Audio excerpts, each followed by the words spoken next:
Welcome to day 2 of the 5-day online dog trainer summit. As always, I am your host, Michael Aceta. Thank you for being here. I'm so excited to jump into day 2. Today, we are talking about the delivery of your coaching service. How to deliver a world-famous coaching service. The worksheet for today's event is going to be linked below. And if you missed yesterday's Q&A, it is up inside your portal. You can go watch that Q&A session. All right, so let's jump right into it. We have a lot to unpack today. Hopefully you took everything from yesterday. You've already made your signature training system. You've built out your offer. You have everything lined up. And now we can talk about delivering your coaching. So the first thing we need to talk about as systems, when we were talking about systems, we have our setup here, our session format. This is the session format I use. You could create a session format for however you want to deliver your sessions. But this is how I break it down. I do a setup in the beginning. I do a D, and D, and it's not distance, duration, distractions. It's something else, so hold on to that. And then I do a review. So let's first talk about the setup. In the setup, I'm going to be asking questions. What questions do they have? What have they been struggling with? Is there a more pressing issue than what I had planned to work on? So if we're looking at the grand scheme of things, my signature training system being the framework we're going to go through, let's say it's 6 steps and we have 6 sessions. Our next session would be about step 2. But if there's a more pressing issue that we need to tackle, maybe I stop talking about step 2, and rather we talk about whatever issue they need to tackle, right? You might have started training with the intention of fixing reactivity with kids, but now the dog's resource guarding. That wasn't talked about initially. And so we need to switch gears here because that's way more pressing than the reactivity in general. Resource guarding trumps reactivity. So you want to find out what's going on currently. What are they struggling with, especially if this is your second or third or, not the first session, but the subsequent sessions after the first session. You want to find out what they're struggling with. Did everything go the way we wanted it to from session 1 to 2? If it's the first session, then you want to kind of start off just setting up the scene and setting up what training is going to be like. But every other session after that, you want to ask what questions they have, what are they struggling with, and if there's a more pressing issue that you need to tackle beforehand. Then you're going to do a past session recap. This is going to set the stage to make it easier for them to digest the new information coming in and seeing how it connects. Right? I literally just did that. I talked about yesterday's event and the signature training system and the offer. I'm creating a setup, a past session recap. That's the way we do it. So how is training going since your last session? From yesterday, you guys should have maybe done the challenge inside the community. If you didn't do the challenge inside the mastermind community, you should do that this evening, as well as today's challenge. So, how has the training gone since yesterday? Good? Good. All right. So that's what you want to ask your clientele. How is the training going? What's worked? What are we still struggling with? In some cases, their situation might be slightly different than what you're used to. Right? They might have a random fluke thing, and you need to know, is everything working? Especially if this is your first time implementing your signature training system. Is what I'm telling you to do working in your situation? If not, we need to adjust it. We need to change it. What are you struggling with? This is all about just getting information. And then you're going to set up the goal for the session. Is it the next step in the system? Is it the solution for the current problem that they're having? That's your goal. So the first thing you do, you ask questions. Then you do a past session recap. And finally, you set up the goal for that session. Then we move into the 3 Ds. Dialogue, demo, do. Dialogue, demo, do. And that's the easiest way to think about it. So in dialoguing, you're going to talk about the problem or the next step in the system. This is communication. This is a conversation. You're talking about training theory, technique. What do they do in any given situation? You're talking these things through. You're online. You're virtual talking with somebody.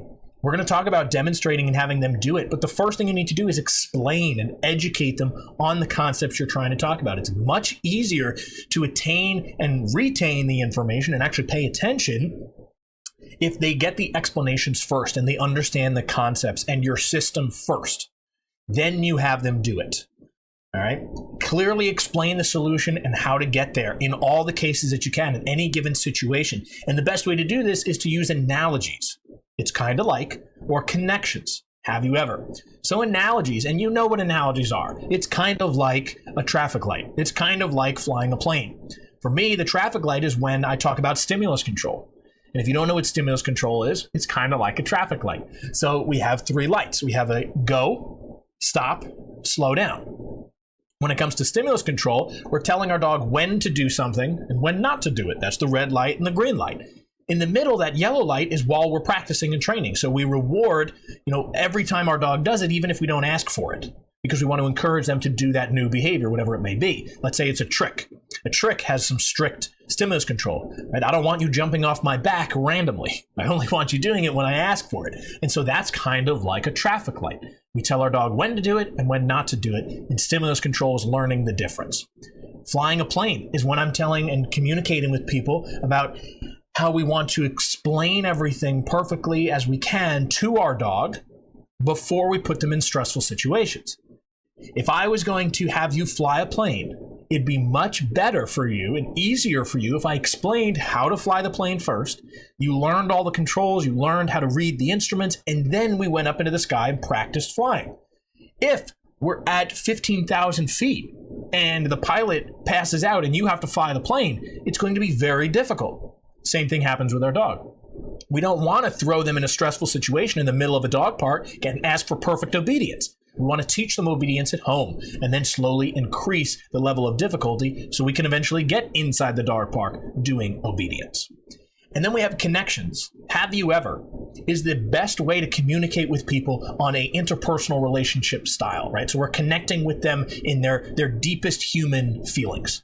Have you ever been speeding and you see a police car, so you slow down? Once you pass the police car, you will go right back up to doing what you're doing. Right? You were at 75 and it's a 65 or a 55. You see the cop car, you slow down to the 55, and then you go right back up to the 75 when the cop car is gone. That's my way of explaining that punishing your dog, teaches them to be sneaky. Right? They only listen when you're around. Same way you only listen when the cops are around. And usually when I tell that analogy and communicate like that, people start to laugh. They go, yeah, like, of course, I speed, and then I see the cop, I slow down because I don't want to get in trouble, and then I go right back up. And then they immediately give up the concept of wanting to punish their dog constantly. We find alternatives, which is positive reinforcement and those kinds of things. And everybody knows the feeling, right? Everybody knows the feeling. Have you ever? These are communication and connection styles. I'm trying to relate with you on a deep emotional level. Have you ever had your parents yell your full name and you completely freeze? You know that your name is associated to, oh boy, I'm in trouble. I use that when I want my clients to recognize constantly saying their dog's name in a negative way creates that panic and anxiety in their dog. And so why would their dog want to recall? Why would their dog want to come when they call them when they know they're going to get in trouble? And so we talk about having a positive attitude. Maybe we create a nickname for our dog because they already have damaged their name in general. So we create a nickname to make it exciting and fun. And then we can recall them over like, buddy, hey, what's going on, right? Just like your parents might have called you over when you're at a water park. They don't yell your name so violently. They call your nickname and you're excited and happy and you run on over. So have you ever is a great way to communicate with people as well as using analogies. Now, to even better communicate with people, you have to understand what's called the personality types of dog training. Now, there's 5 main personality types when it comes to dog training, and that's blamer, placater, computer, distractor, and a leveler. All right, we're going to break these down. Each piece of this and how you communicate with them will determine how effective your training is. Not just your system is going to determine it, but how well you can convey your system to these personality types. So let's first talk about the blamer. The blamer will not take responsibility for anything, especially the problem or the lack of a solution. So if their dog is peeing on the couch, they will not take the blame for not taking their dog out often enough. All right. And they don't care about finding a solution. They just start to say, well, this is how the dog is. And, it's the dog's fault. They shouldn't pee on the couch. Or it's my husband's fault because they should take the dog out. Or it's my wife's fault because they don't take the dogs out. Whatever it may be. All right. All they want to do is divert the conflict away from themselves at all costs. Anything that comes towards them, and you as a trainer are creating conflict by saying, hey, your dog's peeing on the couch. You have to do this. Or their spouse could be saying, hey, why didn't you take the dog out? All that pressure onto them, they're going to throw to anything else that they can think of. They do not care about solving the problem, and they just don't want the blame, right? That's the only thing. They're just going to throw the blame onto someone else. They don't want to be any part of it. They will point fingers at the dog, They will point fingers at the family. They'll point fingers at you, the situation, strangers in the environment, anything they can find that isn't them, they will point fingers at. Right? Now, I've had blamers who point fingers at me saying, your methods don't work. And I said, I completely understand. Let's try something new. And once I offer a new solution, they want to blame something else. And so it has nothing to do with the solutions I'm providing. It has nothing to do with the situation they're in. It has to do with their emotional need to not be involved in conflict. They want to push the blame onto someone else. Now, the complete opposite to the blamer is the placater. They intentionally take the brunt of the responsibility and blame in attempt to dilute the conflict. So they don't like conflict either. But instead of pushing the blame onto someone else so that the conflict doesn't hit them, they're going to take it on. They're going to essentially be like a martyr. And they're just people pleasers. They apologize for everything, and they often don't see the big picture. Right? They only see their shortcomings, and that's their way of making everyone else feel comfortable. Right? They don't want the conflict to stay in the room. They're like, it's my fault. It's my fault. I did it. You know, I should have taken them out earlier. I should have told you. I should have communicated with you better. Whatever it may be. I should have done more training. We're still using the potty example there. And so they're just people pleasers. They just go around stepping on eggshells all day. Oh, it's my fault. I'm sorry. It's my fault. Completely my fault. All right. If they have a strong dog, they are going to get pushed around because of this. Their dog walks in their face. Oh, I'm sorry. And they like move out of the way. Or their dog like rushes and steals the food. Oh, I'm sorry, buddy. I should have given you a piece. You must be so hungry. Right? They're just people pleasers. They don't want any conflict, but they're going to take on all the responsibility and the blame for the conflict being present. Now, moving over from, we have our emotional side, now we have our logical side. This is a computer, right? They are very, very scientific and very, very logical. These are your scientists. These are your people who study analytics, who love math and science and those kinds of things, all right? They're not the arts type. They're the math and science type. They're going to use any means necessary to validate their problem and why it started, why it exists, and why it's not going away. They will spend years just looking up problems and solutions and doing nothing about it. All right? Like they'll just spend all night on YouTube or Google research and they'll know everything about why a dog's doing something and how to fix it, but then they don't fix it. All right? They're very difficult to communicate with unless you can eliminate their beliefs with logic and reasoning. So, if you're going to get into a conversation with someone and you don't have that deep understanding of logic, any research, obscure fact that they pull out of nowhere to validate their problem and why it started and why it exists and why it's not going away, if you don't have a competitive edge in knowledge and experience, you can't communicate with them effectively.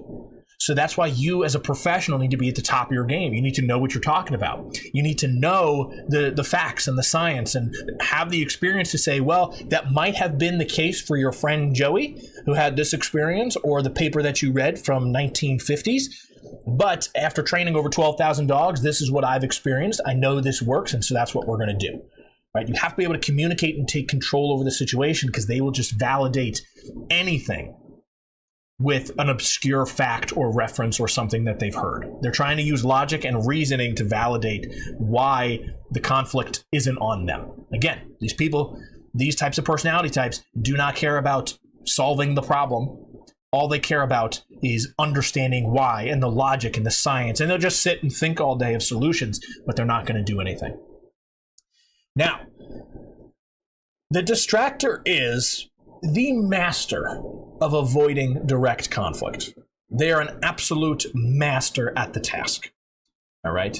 They care even less than the other three about solving the problem. And what do I mean by solving the problem? Any problem that we talked about yesterday, if you wrote down, not having my dog drag me down the street, not having my dog barking at kids, not having my dog steal from the garbage, those are problems.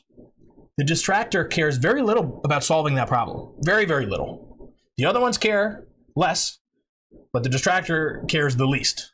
All right. And there's only one that cares about solving the problem. We're going to get to them in just a second. Now, their dangerous trait is that they will use, this is why they're called a distractor, they will use all of the other personality types to validate themselves and stay out of direct conflict. They will literally go in a circle. They'll go from blaming something to then taking the blame almost in a passive aggressive type of way, and then they'll use a computer to validate, and then they'll go back to placating, and then and they just keep going around in circles, and they're very, very difficult to communicate with.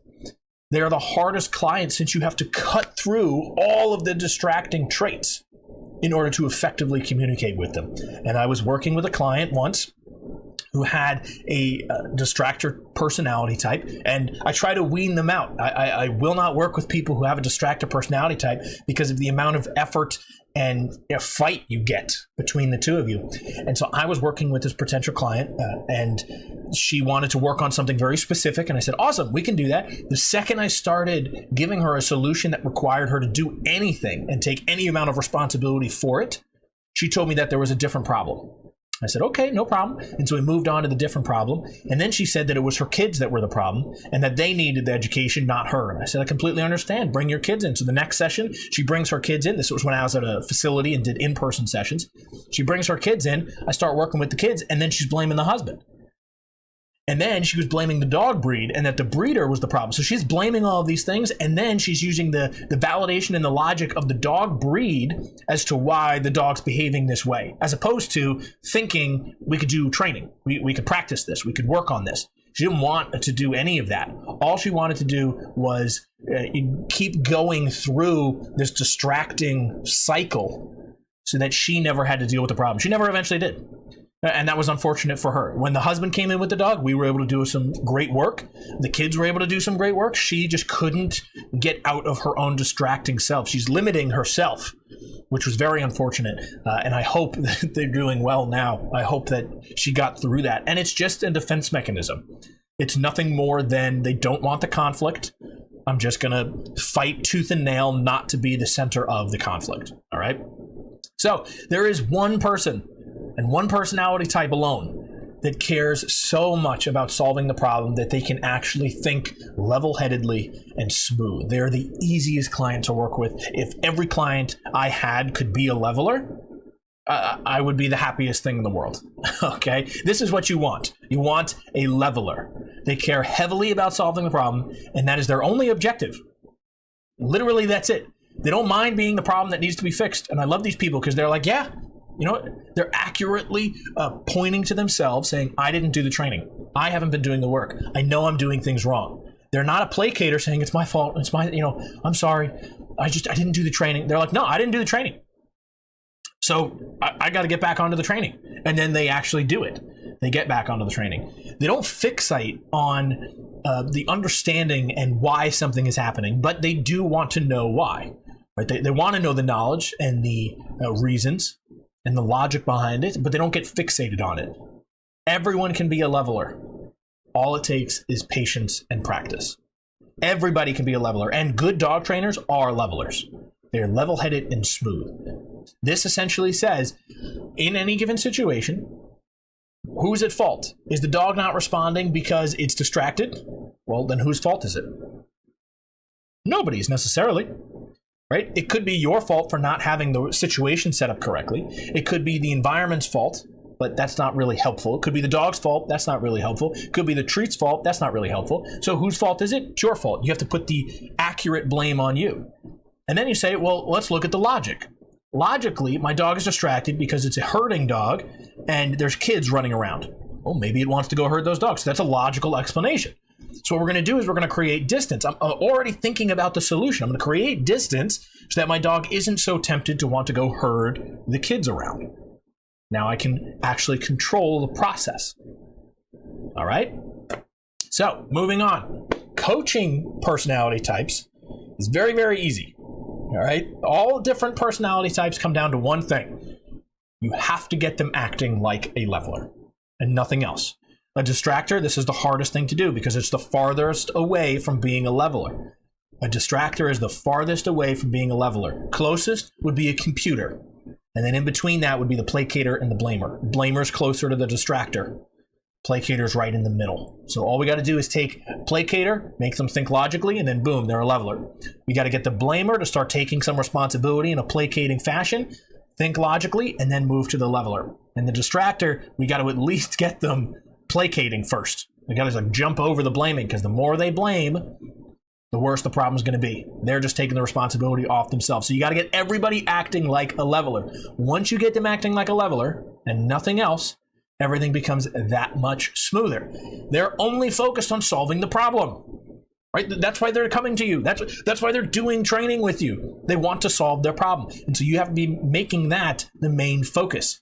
The better you get at communicating that your coaching is focused around solving the problem and not offending anyone, the faster you will get a result and a satisfied customer. People only drop into these personality types once they get offended, once they feel attacked, right? They feel like they need to put up this defensive personality trait in order to survive. It's a defense mechanism.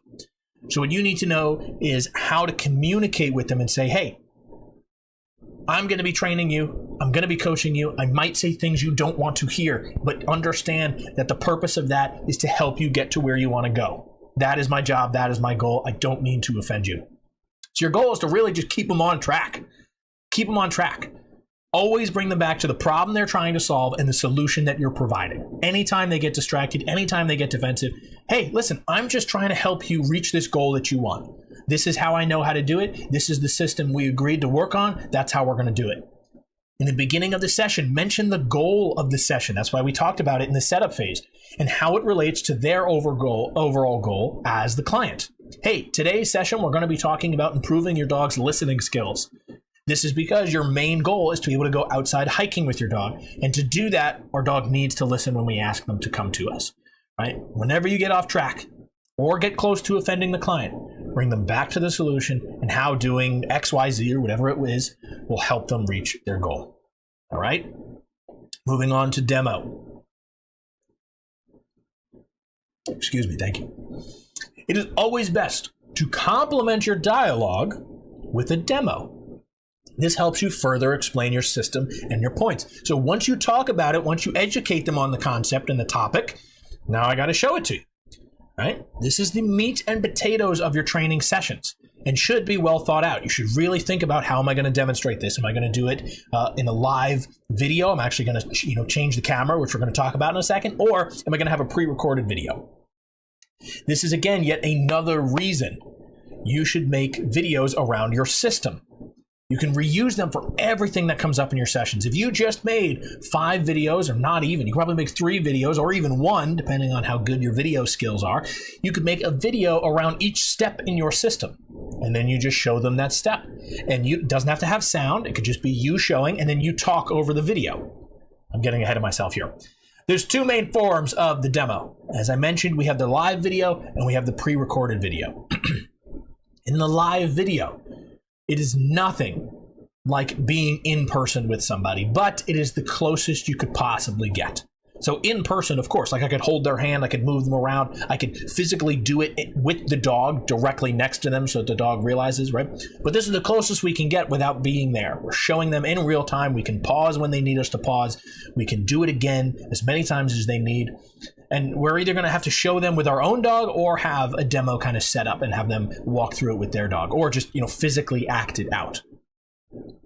To do this correctly, though, you will need to change your camera angle and settings during the meeting. That means you got to move some things around. This is where a second camera can come in handy. Most video conferencing softwares, which we're going to talk about, most video conferencing softwares have an option where you can change cameras quickly. So you can go from one camera in front of you to another camera. Right? There's limitations on the live video that you need space, you need a demo dog, or at least the ability to show it and act it out, the settings and equipment, and some other things that are going to help explain your solution. If you don't have those things, then a live video is going to become very difficult. You have to be able to accurately demo their problem and the solution to it. If resource guarding is the problem you're trying to solve, you need to be able to have, a food bowl nearby and maybe a stuffed dog to demonstrate, or a real dog who will act out, quote, air quotes around act out, the resource guarding, so that you can show them exactly what to do. Much easier if you're teaching obedience. All right, we're going to get the dog to sit, or we're going to get the dog to down, right? Easy to send the dog to the place, but if you're doing something that's a massive problem, like we talked about yesterday, then you need to be able to demonstrate that effectively and accurately. So here's how you're going to set up a second camera. Right? Now, the ease of this will determine on the video conferencing software that you're using. And we're going to talk about video software tomorrow, so stay tuned, all right? You can use another webcam, and you can position it to face another area of the room. Again, you need space for this. Maybe it's your living room. Maybe it's your, in your office space, you move all of your stuff over to one side, and then you have half the room to demo. But you'll need a second webcam. Most laptops, or you can even use your phone, most laptops have a camera on the laptop, and then you can buy an external webcam that you can point into any direction. Now, if you don't want to do that, you don't want to use two webcams, you can use your phone. All you're going to have to do is sign into the video conferencing software on both your phone and the desktop and switch between the two. This is just, you're going to have to play around with this depending on the software you use, depending on the equipment that you have available to you. You'll have to play around with it a little bit, but you can use your phone, you can use a webcam, and you never want to hold these, right? I've seen people where they just take the webcam off their camera and then they move it around because it's got a long cord, and they'll like put it on their bookcase. That's okay because it's now stationary, but it's not as professional if you have to move things around like that. You either want to have a second camera set up or use your phone and have it on a tripod so it's steady. This is going to create a nice professional looking thing. Use a tripod or at least have it propped up in some way already set and ready to go for you to switch over to. All right? Thinking ahead is the easiest way to be professional as possible. Now you can also pre-record. Right? And this is the easier of the two. You don't need to have this massive setup. You don't have to make sure you have all the equipment, especially if things are going to change. Right? We talked about in that first step, that setup. If you're going to be talking about something completely different, well, now maybe you don't have the equipment set up. You don't have the food bowl, or you don't have a baby gate. Right? Maybe you just don't have those things. If you don't have those things, you're now not as prepared. And sure, pre-recorded videos, you might not have those things either, but at least you can pull those up and start to explain the same way in live. Don't just think, oh, well, we can't talk about it because I don't have something prepared for it. You still want to talk about it. You still want to help your clientele out, but you want to make sure you want to do it in the best way possible. So let's talk about the pre-recorded. Right? It's always best to have examples lined up in case you cannot do the live demo for whatever reason. Maybe it's not the equipment. Maybe you're traveling and you're in a hotel and you don't have your dog with you. You can't do the live demo. Right? Maybe you got stuck somewhere and you're actually in your car, in the trunk of your car at a park. Okay, you can do a live demo. You just move the camera down and now you can do a live demo. Or you can pull up a video on your computer and show them that way. It's much easier to pull up a clip when you want to show something instead of using a second camera, right? You can also send them the video right afterwards. This is one of the beautiful benefits of a pre-recorded video. You can send them the video, either access to a private YouTube playlist, or you can have a software that holds all your videos, or you can just email it to them. That way they can watch it over and over again, and they can actually follow along with you. So they got to see it in your one-on-one session, and now they get to watch it as many times as they need to inside their own portal or inside their own YouTube playlist, all right? Give me one sec. Now, what you want to create is what I call the content vault. This is every resource, everything that you need to effectively demonstrate to your clientele. You're going to put in this one massive vault. It could be a Google Drive. It could be, you can have it on a hard drive and plug it into your computer, whatever it may be. But there's some things we got to think about here. Number one, trading your money for time or your time for money. Right? Time and money are relative. They go hand in hand. So you're either going to be trading your money for time or your time for money. If you spend money to make things, you are definitely going to save yourself time, but it's going to cost you. Right? So you could pay somebody to make PDFs for you, to make videos for you, but you're going to have to spend a lot of money in it. If you save your money, you'll have to spend time making all of these things, all of this content. And for many people, that seems overwhelming. They're like, oh my God, like I got to sit down and make 100 videos for my program. That's a lot. So I'm not going to have you do that. I don't recommend doing that. That's what I did in the beginning. And I wasted a lot of time thinking I had figured everything out. We're still fresh. Your signature training system is still fresh. Your coaching offer is still fresh. What we need to do is validate everything first before spending any money. Validate everything first. Then you can put money in upping the production value and upping your equipment and all that kind of stuff. So instead of spending money for it, I want you to use some free alternatives to create your PDFs and your videos. You can use social media video editors like TikTok, Instagram, Facebook. When you make a video and you post it on those platforms, especially Instagram and TikTok, they have a built-in video editor. Use it. You don't have to pay for a download or apps. You don't have to put anything on your desktop. All you got to do is film a video with your phone, pull it up into Instagram or TikTok, edit it, and export it. And then you can keep that document saved in a Google Drive or something like that. You keep that off to the side until you need it. Boom, you pull it up when you do. All right? You can use Google Docs. And you can use Canva. We're going to talk about more of those. All right? Now, when you're making a video, it's important to think it out. And actually, have a system, which we're going to talk about a system in a second. You actually want to have a plan in making a video. You don't just want to go, all right, well, I'm training my dog in recall today, so I'm just going to film what I'm doing, and then I'll talk over it later. That's not as helpful as researching, writing out what you want to do, maybe even a script, recording it, and then repurposing it effectively. So the first thing we're going to do is research. Clearly define the topic of the video. You can use this for anything else, by the way. This is my framework for my YouTube videos and my courses and all that kind of stuff. But when we're talking about making a content vault for your clientele, the first thing we're going to do is figure out what problem the video is trying to solve. What step in our system might be involved, and what are the surrounding problems to the main topic. If the main topic is reactivity and the surrounding problems are socialization or walking on leash or handling a dog that's overexcited, then I want to throw that into the video potentially. Right? The more research you do, the more useful the video will be.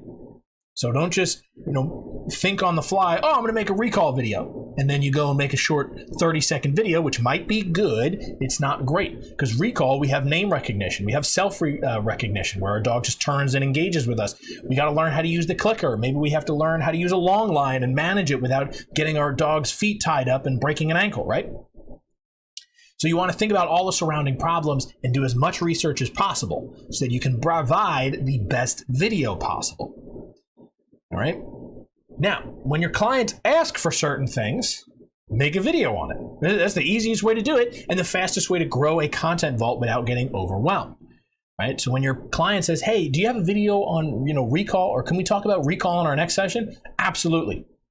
Now you go make a video on that topic and you talk about it in the next session. This is going to grow over time. You're just going to amass this huge vault of content that you can use. Someone says, hey, can you write a training plan for this? Absolutely. You write a Google Docs training plan, you put that in your content vault. That becomes a PDF that you can send somebody. Right?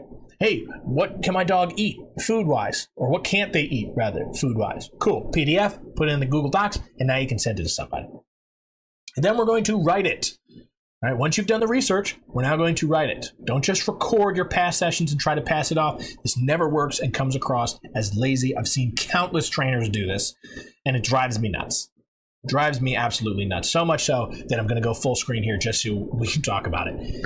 If you were going to set up a camera in your garage, in your backyard, in front of a training session, and do your normal in-person sessions, and then take that video and put it into a content vault, yes, that will work, but it will come across as lazy, and it's not nearly as effective as intentionally going out and making a video. All you're doing in that way is saying, hey, it's not valuable enough for me to make this video for you, so I'm just going to use something old that's just been laying around as an example. It just has a different feeling to it, and usually you have to force You're forcing your explanation onto that video. Instead of having a video for the explanation, you're saying, this video is pretty close. It's just not as good. It's not as valuable as it could be. And your client is going to feel that, and they're going to go, I don't really like that. Especially if you want to send them videos later on. They're going to be so confused, right? Have a video that has a very clear objective as to why it exists. There should be a defined reason for it exists, right? Now, don't throw out all those old videos you have. You can use them as long as it adds to the value of the main reason the video exists. So you could make let's say, a minute-long video. And 10 seconds of that is an older video that's a very short snippet from a very specific section where it might be a different case. Right? So in the event of having a dog taking treats when they see other dogs, right? Dog sees another dog, they turn around, we give them a treat. Instead of just doing that, maybe the dog's not taking treats. And so you have a video of that. So you make a short little side note. Hey, if your dog's not taking treats, like this dog in this past session I did, do this. And now you've added more value without seeming lazy and not putting forth the amount of effort that your client deserves and expects from you. All right. Now, write out either a full script or a rough outline of the video, and that's going to make it 10 times better. If you're just going off the cuff, it's going to be weird, and you might say weird things, and you're going to be uncomfortable on the camera. So things are going to get weird. Write it out, follow the plan, follow the system. That's why it's there. That's why it exists. All right. Now, when you're recording, you're going to set up your camera, your lights, your microphone, and record in that order. The camera goes up, you make sure the lighting is all good, you make sure the microphone's good, and then you press record. Okay? Practice your video without recording it first. I recommend this for everybody, especially if you're new to talking to a camera. You want to practice. The first words coming out of your mouth are going to be all over the place. So practice, make sure you're confident, make sure everything works. Most video recording software, you can see where the microphone's spiking, and you make sure that the microphone's actually being picked up. If you're having a microphone connected to your body, fantastic. If you're going to have a microphone connected to the apparatus you're using, whether it's your phone's microphone or you have an external microphone connected to the phone or the camera, you want to make sure that it's picking up your audio, especially if you're going to be talking far away. I personally right now have a microphone connected to my body, so I can move anywhere and you're going to be able to clearly hear me. If I went 20 feet away, you'd still be able to hear me. That's the best way to do it, especially if you're going to be moving around a lot in your videos, all right?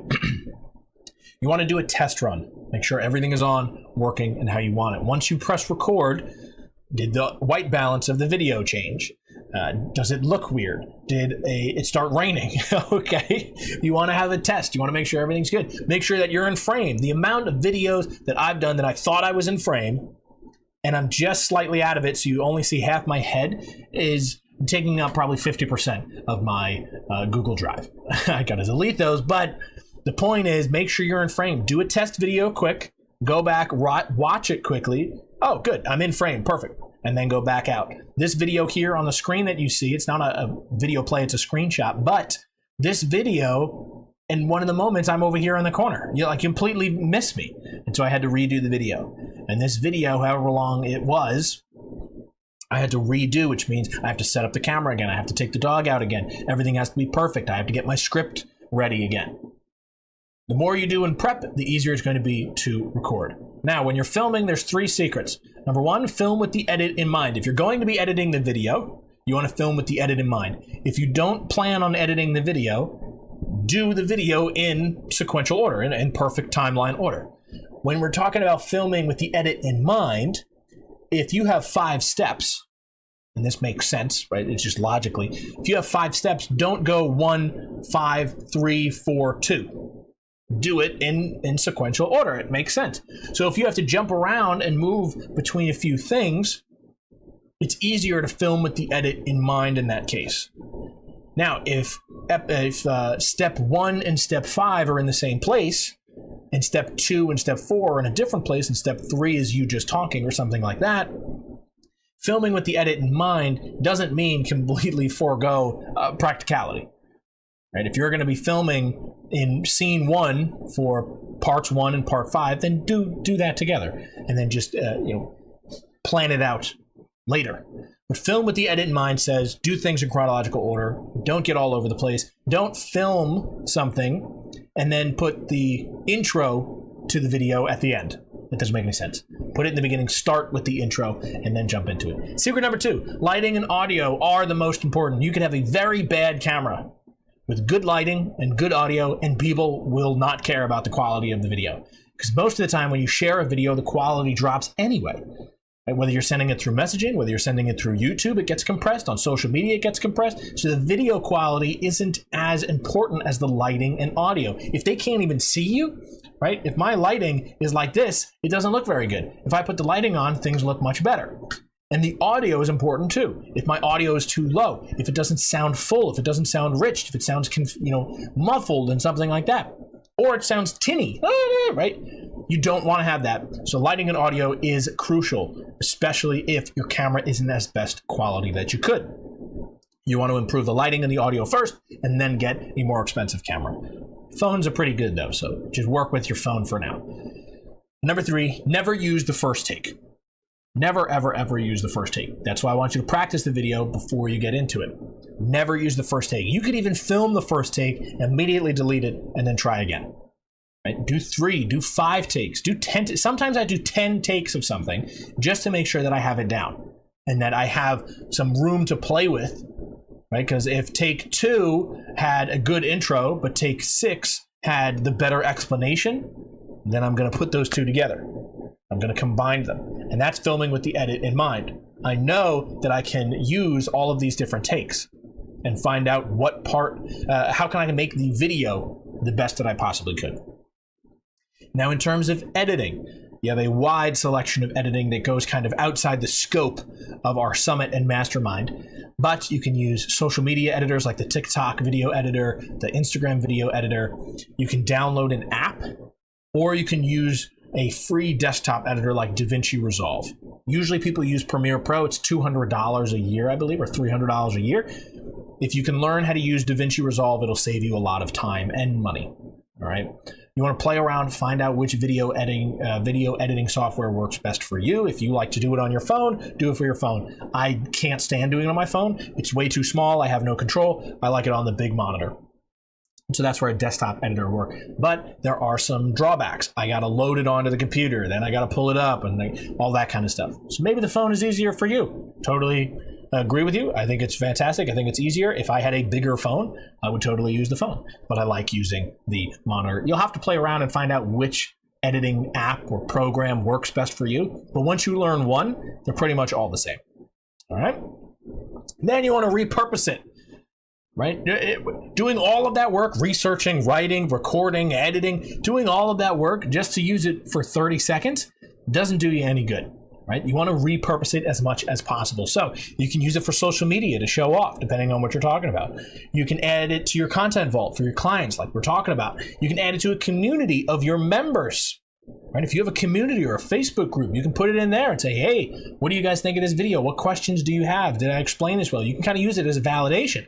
You can even make a mini course on the topic, right? So if you're going to create step 2 for your signature training system, you can then make steps 1 through 7. And you have all these steps lined out, boom, now you have a mini course called the signature training system, or your signature training system, whatever the name of your system is, as a mini course. It's a perfect way to repurpose it and keep it all in one place that you can pull up and show your clients when you need to. Now, where do you keep your content vault? All right, when I first started out, I used a unlisted playlist on YouTube. All that is when you post a video to YouTube, you're going to check, there's a box there that says where should is the video private, public, or unlisted? And what you're going to do is put it into a playlist and make it unlisted. This means nobody can see it. You don't have a formal YouTube channel unless you do, which is fantastic. But these videos aren't public for everybody to see unless you share a link with them specifically. All right, unless you share a link with them specifically, they cannot see it. So you have this massive list on YouTube that's completely free. And when someone needs a video, you just go find that video, you grab the link, and you email it to them. You send it to them, or you pull it up yourself inside the session. You can use a Google Drive. So you just put all your videos in one folder on the Google Drive, and then you share that folder with somebody, or you share that link to that video with somebody. And of course, my favorite is Kajabi. Kajabi is an online course platform that I use for my entire business, my CRM, email marketing, this event, my website hosting, all of my stuff is on Kajabi. And so I keep it all there so that everything's in one place for not only me, but for my clients. They can see their coaching sessions. They can see all of the resources and the videos I've created for them. They can download things. They can come to my summits and masterminds, and the community is on Kajabi. Absolutely fantastic. If you're interested in it, let me know. I can get you 30 days free where you don't have to pay anything to Kajabi, and you can test it out and see everything that they got. But it's a wonderful place to hold your content vault, among other things. Now, when you're making content vaults and you're making videos, if you're going to be posting any of these to YouTube and to social media, then you're going to want to have a thumbnail process.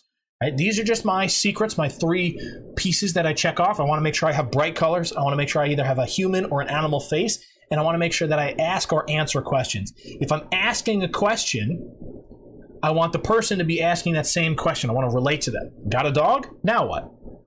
right? They're asking the same question. Man, I just got a dog. Now what do I do?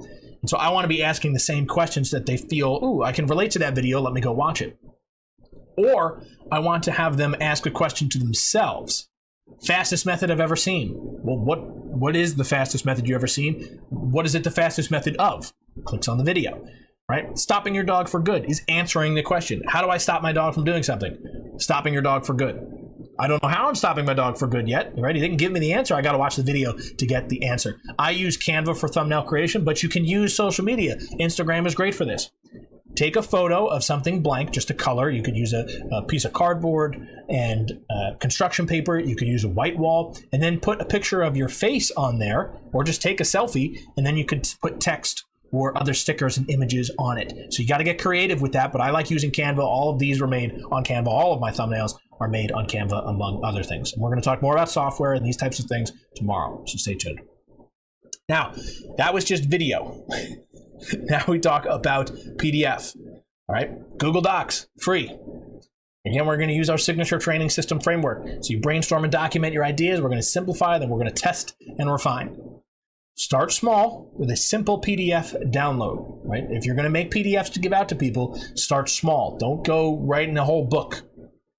You want to be able to make it clear and understandable to someone. You can always go back and make that PDF better and embellish it. You can make a nice cover photo for it. You can learn how to do all these different diagrams, and we're going to talk about that. You can learn how to do all of these things, but for right now, just focus on maybe a worksheet or maybe a downloadable list, a checklist of something. Give people something easy to digest as you are also learning how to use Google Docs and make PDFs from it. Now,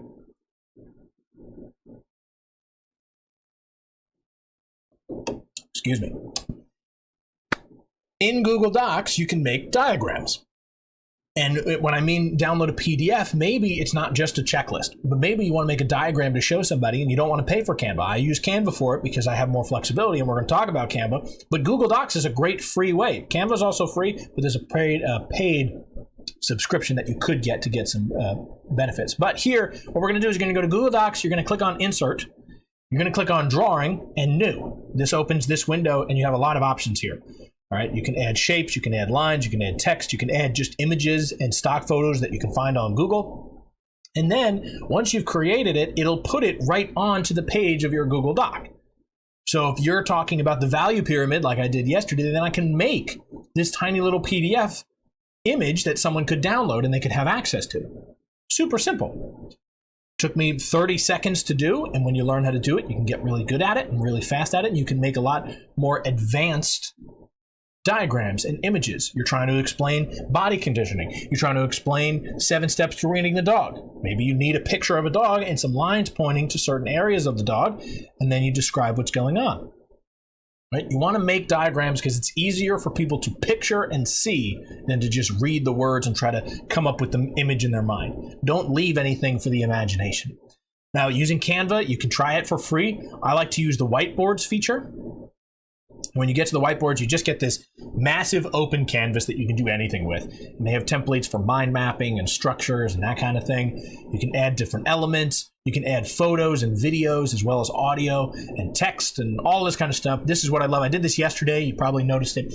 And I was drawing, and there's different apps included. So let's say you draw it, and then you can download it as a PDF. All right. You'll have to play around with those. I'm just giving you what I use. Google Docs, Canva, I use social media editors, I use my desktop editor. All I'm trying to do is create something that I can show my clientele. Make it easier for them to digest the information. Videos, PDFs, either live video, I can do it in person, or pre-recorded video. All right? Take a deep breath. Everybody take a deep breath, relax. I know it's a lot. It's a lot. It's a lot, all right? Now we're going to talk about doing. Doing is having your client do something, and in my experience, they are less likely to do actual training on camera.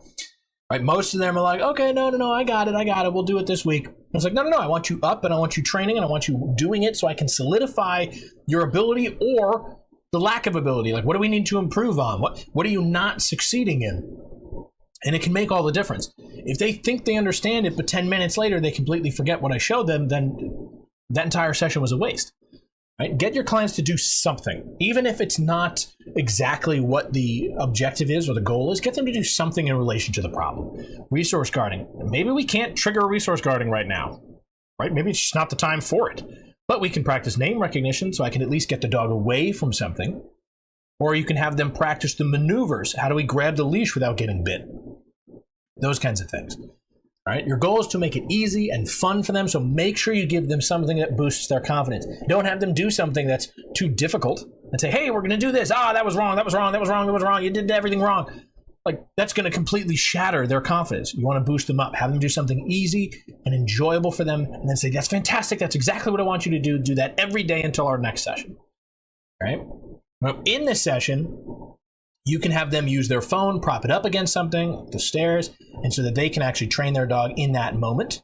And what you want to do is take notes on what they're doing right, what they're doing wrong, and then have them do it again. But in between each time they're doing it, talk about it, dialogue, right? Take that time to really explain why what they're doing is working or not working, and then have them do it better and better each time. Having them stop in the middle, unless they're doing something that's dangerous, can damage their confidence. If they're in the middle of trying to get their dog to weave between their legs, and you say, no, stop that, stop. They're like, whoa. They're going to get startled, and their confidence is going to plummet. If you have them do it and say, great, now what I want you to do is just move your right foot slightly forward to give your dog a little more room to begin the move. Great. Just like training a dog, splitting down the behavior, making it as manageable as possible is going to keep their confidence up and have them enjoying training. Because every step they're like, I did it. Now I just got to do it a little better. I did that one. Now I just got, right? And so we're just constantly building them up as much as we possibly can. That's in the session. You want to also make sure people are doing their training outside of the session, after the session, right? If you're only meeting once a month or once a week, they have so much other time to do training, and they should and have to be doing the training in order to be successful. So you want to be able to see your client's success after the session. You don't want just to take their word for it, because most people will forget that they have training until the day of the training. They're like, oh, well, now I got training today. We should probably do something. We can talk about it, right? Reach out daily to them throughout the entire program, if not, at least in the beginning, to make sure that they start to develop this training muscle. Every day they're doing something. It becomes a daily habit. This will increase your value and ensure their success, which in turn ensures your success, right? Because the word of mouth is going to spread. Because you are not physically there, people will forget. This is what I was just talking about, right? People will forget because you're not physically there. They don't feel like someone's constantly on top of them, making sure it happens. That's why you have to message them every day. You have to stay on top of them. And I was just talking with a trainer with this the other day. He said, what do you think is the biggest difference between those who succeed as online dog trainers and those who don't? And I said, those who succeed as an online dog trainer are that much more willing to be responsible for their client's success. They go above and beyond. They're like, hey, did you do the 3 minutes of training this morning before lunch, before breakfast?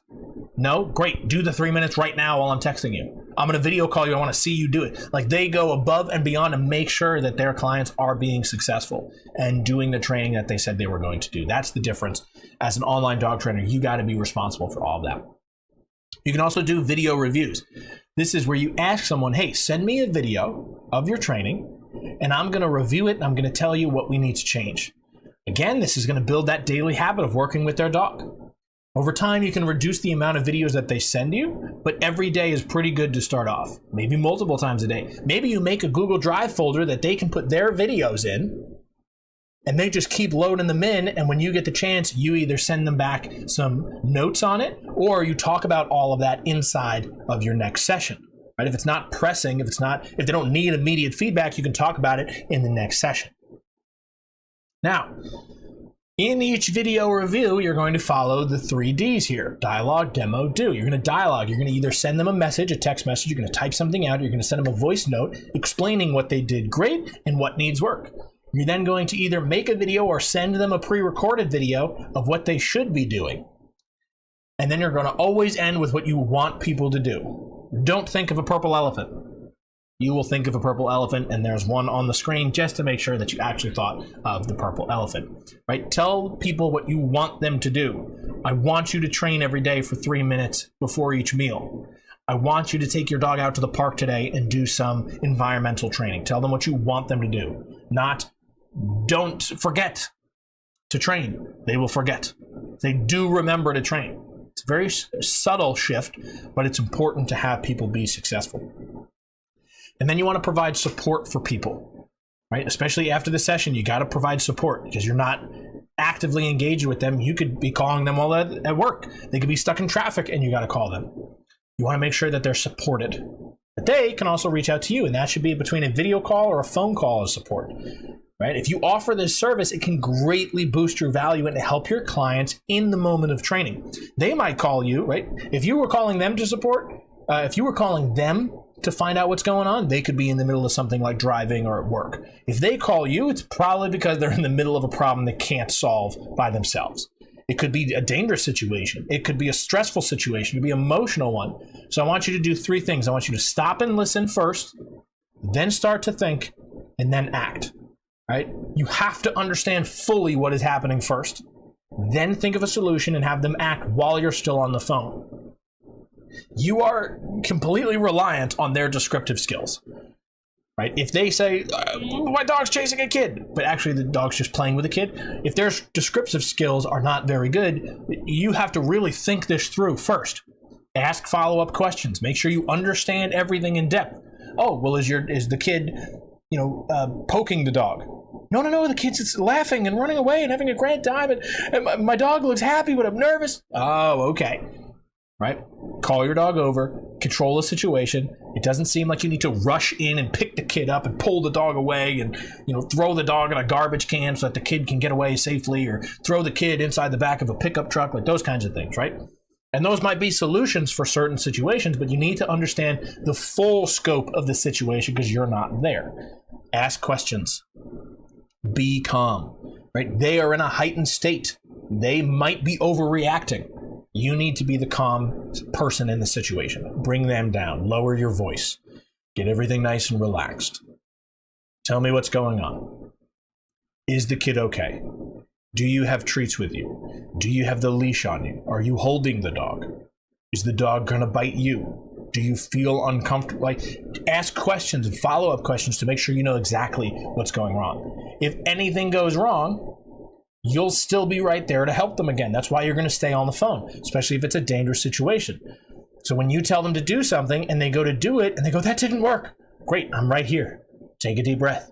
We're going to try this thing, right? Or let's get out of that situation. Grab the leash, walk away with your dog, get out of the situation so we can focus on it in our next session, whatever it may be. Then you want to review. At the end of the session format, you're going to review it. You're going to check your understanding. Check to make sure that they understand the material and what they are supposed to do. Do not be surprised if after your first few sessions, you get a call right after saying, what am I supposed to be doing? All right. Many times clients will say they understand, but they don't actually mean it. They're just being polite. So you don't have to go over it again. They're like, yeah, I got it. And it's because you've mentioned it 6 times. They don't want you to go over it again. Don't fall for the, yeah, I got it. At the end of your session, I want you to ask something like, what's the one thing you took away from today's session? Right? It's just a good question to ask. We want to make sure that they fully understand everything. To make sure I did a good job explaining to you, could you tell me what you learned? This is pretty straightforward, right? Let's practice explaining this to your family so everyone's on the same page. This is great if there's one, lead trainer in the family, someone who's really invested in it, and they're responsible for teaching everybody else. Let's practice explaining this to your family so everyone is on the same page. And then you want to clearly define what their homework is. How many training sessions a day? What should they be training? Who should they have involved in the training? What is the goal for this week? Is it to get to a certain part in your training plan? Is it to do a certain number of training sessions? Maybe they're just struggling with consistency. Hey, every day I want you to text me when you go into training and when you end training. I'm going to calculate the time, and your goal is to hit 15 hours this week. Only give them what they can handle and no more. You do not want to damage their confidence by making them feel inadequate. You want to boost their confidence, right? This is going to depend heavily on the person and the personality type and the problem or intensity in the training, but you never want to give them too much. Always err on the side of too little. Right? You can always give them more if Monday to Monday is your session schedule, and on Thursday they're like, hey, we hit our goal, we hit our target. You congratulate them, you throw them a little party, and you say, absolutely, let's do this thing. Over the weekend, just add this one piece in so we can keep moving forward on Monday. That way you can reduce any potential for damaging their confidence. All right. Now, let's talk about timing. I know we're going over here for the hour, but this is some good stuff, so let's stick with it. All right.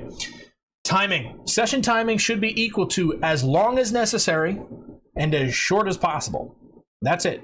If you're confused about how long your session should be with somebody, it is as long as necessary, but as short as possible. Remember the value pyramid: problem plus time plus effort.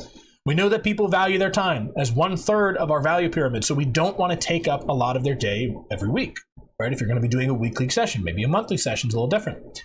However, we do need to make sure that they have everything they need to succeed. Make sessions as long as necessary, but as short as possible. Your goal is to help them solve the problem they have.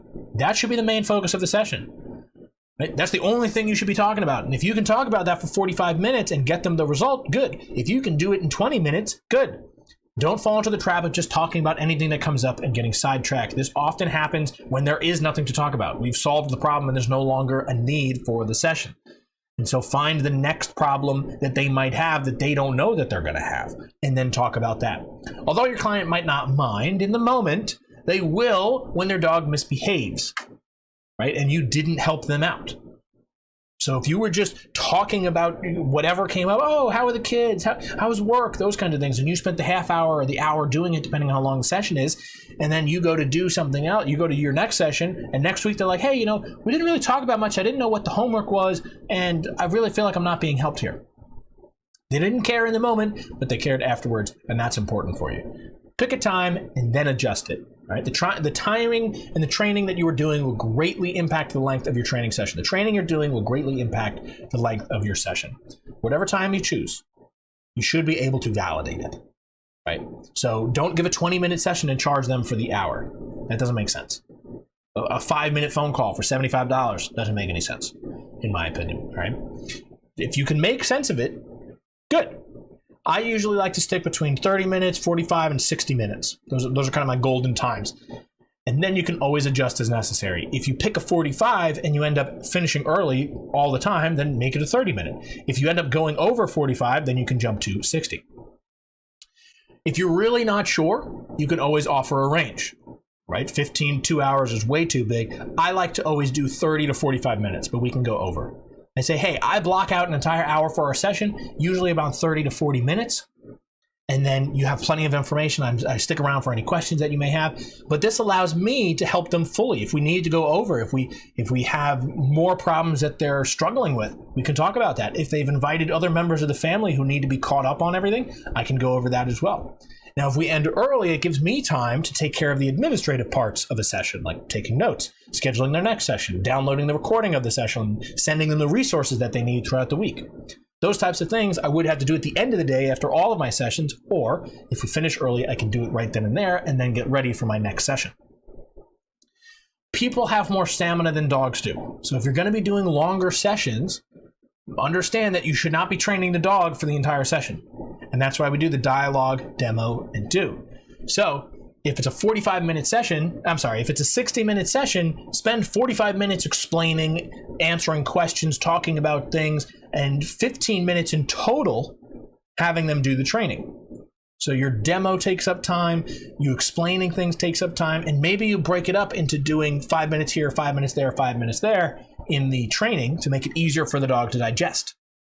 But you don't want to do 60 minutes of them training their dog. Their dog's going to be completely wasted 15 minutes in, and you're not going to get anything done for the next 45. Start with the explanations, pace yourself so that it's actually breaking apart the session, which is the next piece. Pace yourself out so you know what the structure should look like, and it comes across professional and smooth. Setup, DD&D, and review. So maybe you do 5 minutes on the setup, 20 minutes on the DD&D, and then 5 minutes on the review. Total session time, 30 minutes. Still 30 minutes. You could do 10 minutes of setup, 15 minutes of DD&D, and 5 minutes on review. You could do a 45-minute session at 15, 15, and 15. You could do a 60-minute session at 25, 25, and 10. Or even, and this is, how I primarily do my stuff, if I'm doing 45 to 60-minute sessions, I'm doing a quick setup, get everything, squared away. What questions do we have? What do we need to do? And then the meat and potatoes of the session is the DD&D, the dialogue, the demo, and the do. And then the review is that last 5 minutes. All right. So that is it for day 2 of the 5-day online dog trainer summit and mastermind. Thank you for sticking around. Thank you for coming all the way to the end. I know we went 5 minutes over here. We're going to jump straight into the Q&A over inside your portal. If you couldn't have us together yesterday, if you missed yesterday, make sure you head there today. Answer any questions you had from yesterday or today. I want to make sure that everyone's on track, everyone's moving along smoothly so that we can continue on tomorrow and keep the ball rolling. Awesome job today, guys. I know there's a lot of information. I hope you got a lot of value out of it. I'll see you in the Q&A.